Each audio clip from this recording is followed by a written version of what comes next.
Y por otro lado también me parece fantástico el trabajo que estás haciendo precisamente para llevar un poco estos resultados pues a las familias y a la sociedad, ¿no? Que llegue, por ejemplo, con esta temática del bilingüismo sucesivo de los niños que aprenden una lengua en casa y luego, digamos, o bien la lengua del medio es otra, ¿no? Así que llegan a la escuela donde la lengua del medio es otra, o bien son niños que han llegado por un proceso de migración y tienen que, digamos, integrarse al sistema escolar del país de acogida. Esto, ahora que dices integrarse, ¿de qué, o sea, qué se entiende por integración lingüística? Bueno, hay una discusión muy grande sobre lo que es la integración lingüística y dependiendo desde el punto de vista que lo miremos. Yo creo que este concepto de integración o de integrar, ¿verdad? Lo podríamos mirar casi desde un punto de vista semántico, en el sentido de que podemos ver que hay una especie de vaguedad semántica en este término. ¿Por qué? Porque si decimos una frase como la sociedad de acogida, ¿no? Podemos decir, por ejemplo, Alemania, España, en cualquier país podemos decir debe acoger, no, debe integrar a los inmigrantes. Entonces ahí estamos viendo como una agencia, ¿verdad?, que está en la sociedad de acogida. Son ellos quienes tienen que integrar a los inmigrantes. ¿Eso qué significa?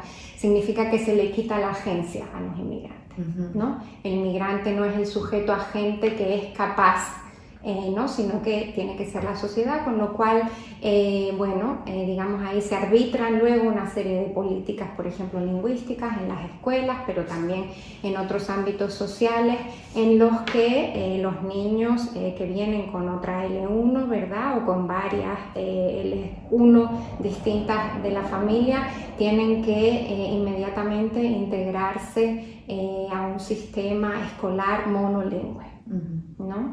Y en el que, digamos, no tienen mucha agencia o poder de elección de cómo se desarrolla ese proceso, ¿no? Luego, si lo mirásemos por otro lado como un verbo transitivo, ¿verdad? Esto es un análisis muy interesante que hizo un sociolingüista muy importante, Blumaert, y él decía que si lo vemos como un verbo transitivo, integrarse, ahí la agencia está en los inmigrantes, ¿no? En los niños, ¿no? Entonces digamos que con todo esto de la integración lingüística hay como una vaguedad en el mismo término y luego como maneras distintas de entender cómo debe ser este proceso, ¿no? Y en ese sentido, para volver a tu pregunta del principio, en realidad, digamos que el multilingüismo o el bilingüismo que los niños traen desde casa nunca es una desventaja, ¿no? Digamos, los problemas que surgen, claro, llega siempre este argumento, ¿no? En Alemania los niños que peor notas tienen o sacan peores resultados en la escuela son los niños que llegan con otra L1. Ahí se está produciendo, digamos, un discurso que yo lo veo como complejo y hasta en cierto modo peligroso, porque lo que se está haciendo es, digamos, poner la lengua como el objeto problemático, cuando son otros factores los que son problemáticos. Por ejemplo, factores socioeconómicos, ¿no? Es decir, está demostrado que no es tanto el origen como el estatus, digamos, socioeconómico y también el estatus digamos, en referencia al nivel de formación de los padres o de las familias, ¿no? ¿Qué es lo que ocurre? Que ahí hay una, digamos, hay una coincidencia, hay una unión entre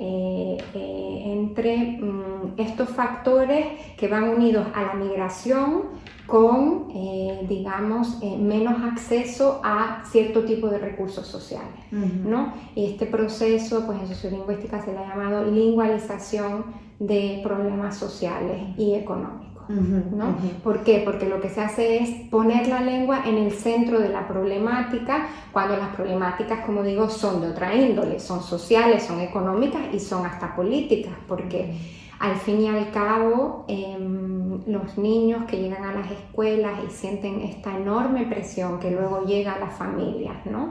De abandonar sus lenguas de origen, de asimilarse a un sistema que sigue siendo un sistema, digamos, que parte de un hábito monolingüe. ¿No? Exacto, sí.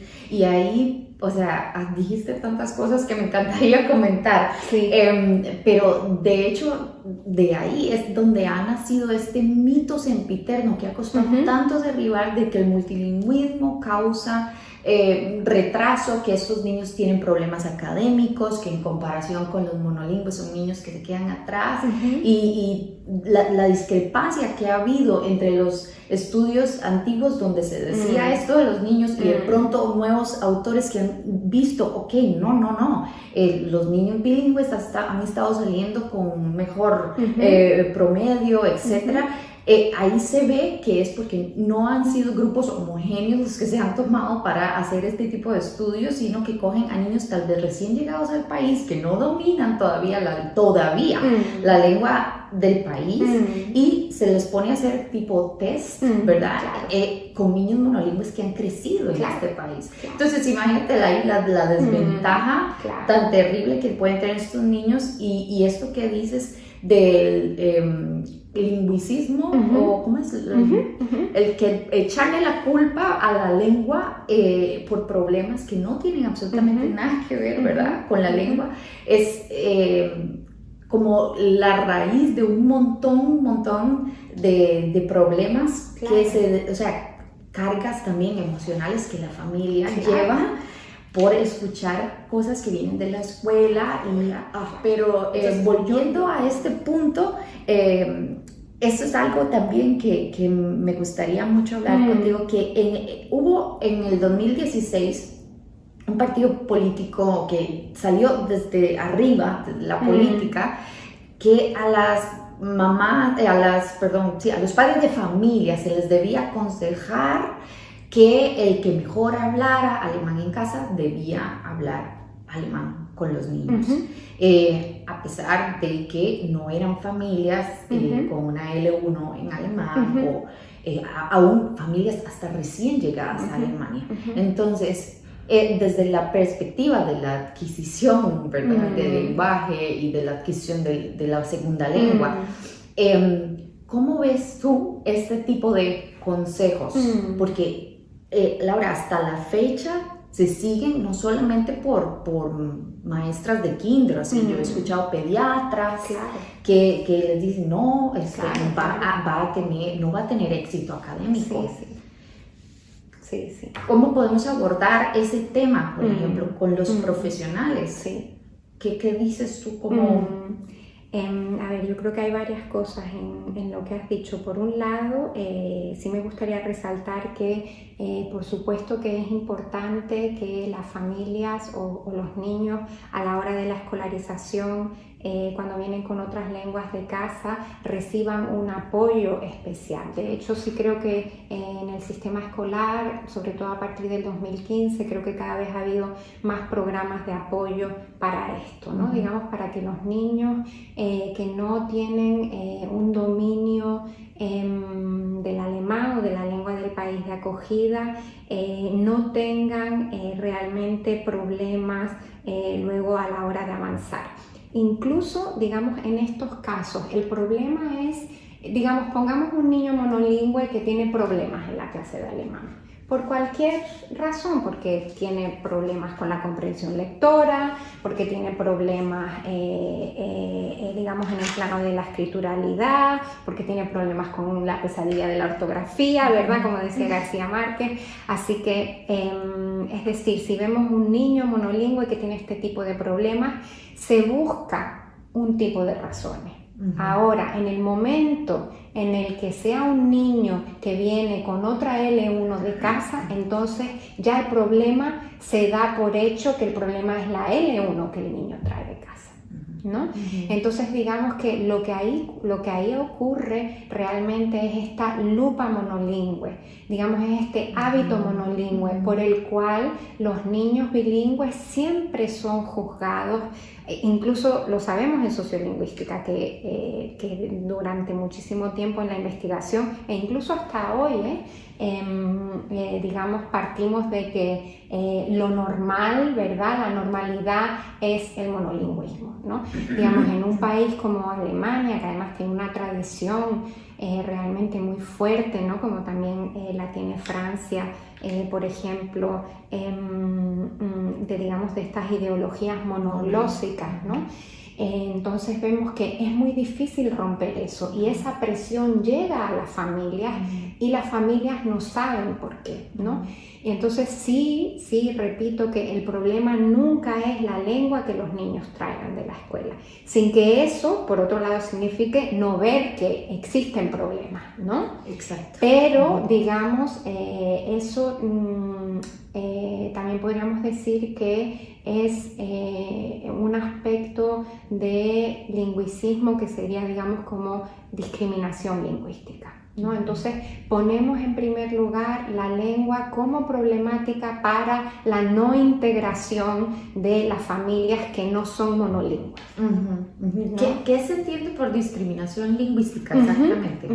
O sea, por discriminación lingüística depende mucho del contexto. Cuando lo vemos en un ámbito de multilingüismo ligado a la migración, como aquí, creo que este tipo de, o sea, la discriminación lingüística puede tener distintos tipos de niveles, ¿no? Por un lado, yo creo que sí que estos procesos de lingualización, es decir, de poner la lengua en el centro de problemáticas que son de tipo socioeconómico, porque al final son así, ¿no? Porque si vemos las variables que coinciden de la migración con el estatus socioeconómico, entonces vemos que ahí lo que está ocurriendo, ¿verdad? Desde un punto, digamos, sociolingüístico clásico, digamos, son diferencias socioeconómicas, diferencias en el acceso a los recursos, ¿no? Diferencias en el acceso, digamos, a los recursos materiales y no materiales, ¿no? Digamos, a los recursos simbólicos y a los no simbólicos, por así decirlo. Así que al final, digamos, en estos contextos de migración, podríamos decir que incluso ahí yo diría que hay distintos niveles de discriminación lingüística, ¿verdad? Porque, digamos, si tomamos las lenguas que, por ejemplo, son enseñadas como segundas o terceras lenguas en las escuelas, ¿no? Entonces ahí vemos también como un distinto valor económico de las lenguas, ¿no? Exacto, es decir, ahí tenemos el francés y el español que se estudian en la universidad, ¿verdad? Que hay una formación, que es lo que hacemos aquí para profesores de secundaria, y luego vemos un montón de lenguas, digamos, clásicas de la migración, ¿verdad? Bueno, nuestra universidad, la RUB, es una de las pocas que tiene eslavística también para enseñanza secundaria, ¿no? Pero si vemos, digamos, grupos de migración con mucha historia en Alemania, ¿verdad? Como podrían ser, pues, los turcos, polacos, rusos, etcétera, vemos que, digamos, oferta no existe en las escuelas, ¿no?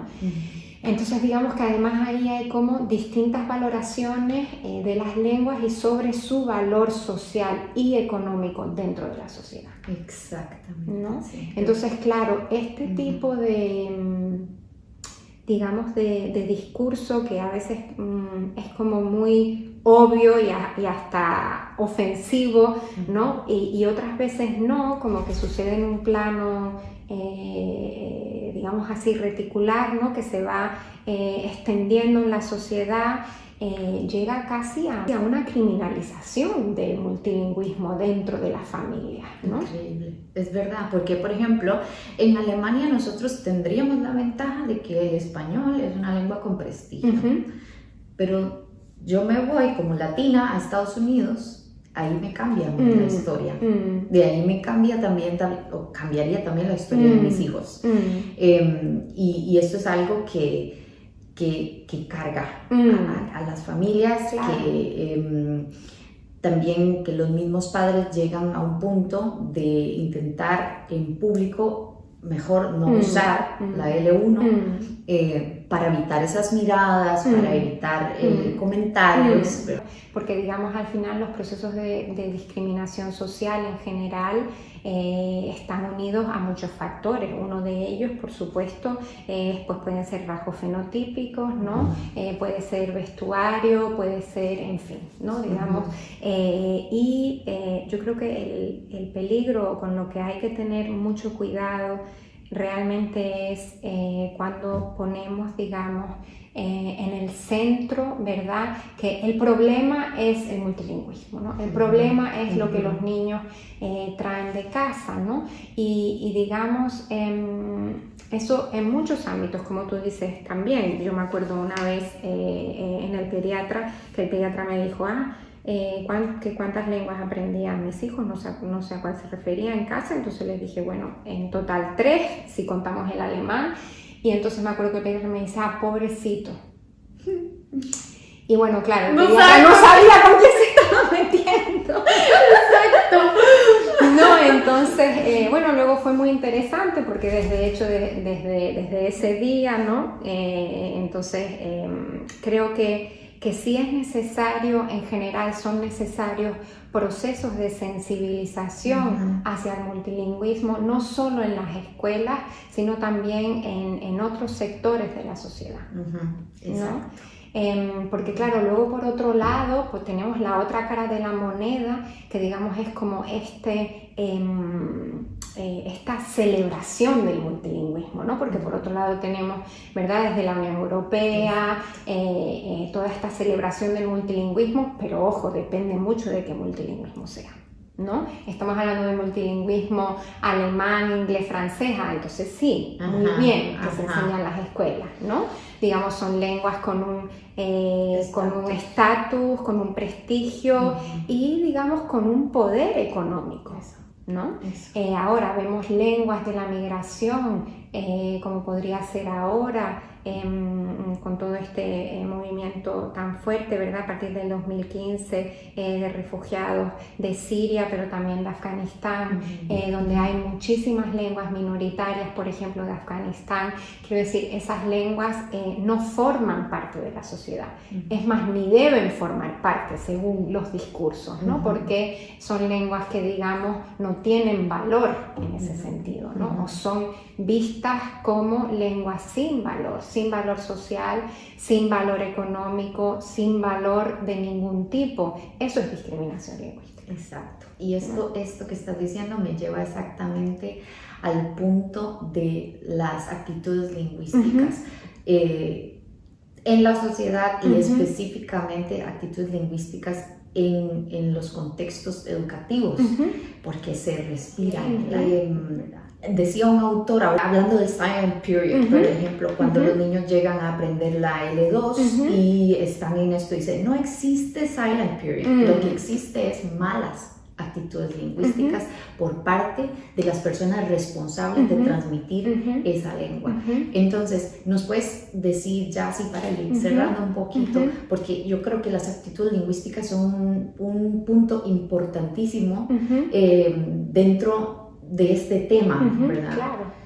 ¿Cómo influyen las actitudes lingüísticas en la adquisición o en el aprendizaje del proceso que llevan estos niños para aprender alemán o inglés, o depende de la lengua que sea? Bueno, pues como tú misma estudiaste muy bien en tu tesis, Rebeca, yo creo que en el ámbito de las actitudes lingüísticas también tenemos que distinguir como distintos niveles, ¿no? O sea, primero tendríamos que ver cuáles, digamos que yo creo cada vez más en sociolingüística tendemos a decir que en este sentido no hay, digamos, un nivel macro y micro, sino que los niveles están interconectados, están unidos, forman en realidad parte de un todo. ¿Por qué digo esto? Porque si miramos familias individuales, ¿no? Y miramos cuáles son, digamos, las actitudes con respecto al propio bilingüismo o multilingüismo de la familia, ¿no?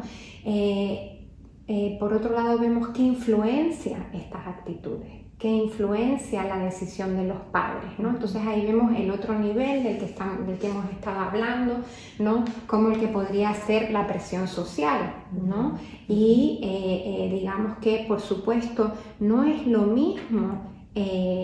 No es la misma presión social para una familia, digamos, de nivel sociocultural medio o alto, que tengan en casa un bilingüismo inglés y alemán. No es lo mismo, por supuesto, que para niños que aunque hayan ya nacido en Alemania, ¿verdad?, tengan detrás de sí, pues, por ejemplo, una historia de migración o incluso de refugio y de asilo complicada, ¿verdad?, y cuyas lenguas además no tengan absolutamente ningún valor social.